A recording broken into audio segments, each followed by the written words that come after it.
Rabbi Nachman, he teaches that you have to do your part and turn to Hashem and dive into Hashem and ask Hashem for everything and to involve Him in your life. Even if you feel that you're undeserving and that you've done things against Hashem, nevertheless, Rabbi Nachman teaches, Banim atem l'Hashem Elokechem. You are still considered children to Hashem. Ben kach or ben kach. Whether you like it or not, whether you've done the worst things or you've been a good boy, you are still, in any case, considered a child. And you have to do your part. Even if I've done the worst things against Hashem, and I feel such a shame, like how do I have the audacity, how do I have the chutzpah to ask Hashem to help me after I've done these crazy things? I've done things which are making me undeserving. Rabbi Nachman says you must overpower these thoughts and remember, nevertheless, you are called a son to Hashem. The verse says, Banim atem l'Hashem Elokechem. You are considered children to God.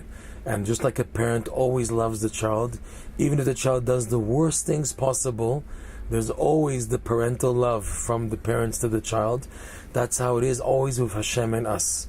That even though I'm feeling undeserving, I don't deserve to be answered. Who says Hashem's going to listen to my davening? Look how blemished I am anyways. Look how I'm so out of it and so far from emunah, far from Yirat Shamayim. I've done things to damage my brain, my heart, my spiritual health. I've done so many things to damage them.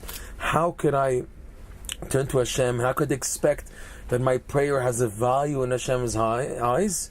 Nevertheless, Rabbi Nachman teaches you are considered a child whether you like it or not.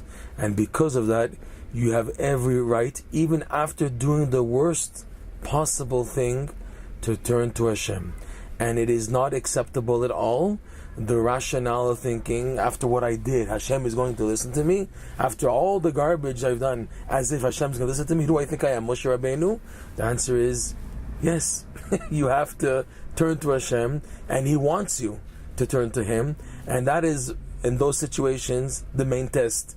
Are you going to just give up and say, anyways, I'm finished, anyways, my prayers are not going to be answered? Are you going to say that?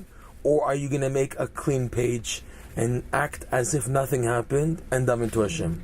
Rabbi Nachman once said about himself, whatever has passed is past. In other words, whatever has already happened, I totally erase it from my memory and I start scratch. This is where it especially applies.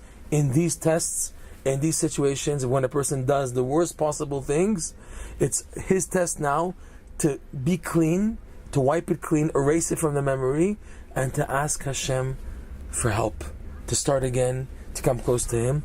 And there's no room at all for that rationale and way of thinking, after you did this, you're going to turn to Hashem. There's no room for that. And even when people, unfortunately, are used to attack me with that type of argument, no K-N-O-W, that is from the Yetzer Hara. That is not from the Kedusha. And you have no right and no obligation to listen to that type of argumentation, whether in your head or whether from other people.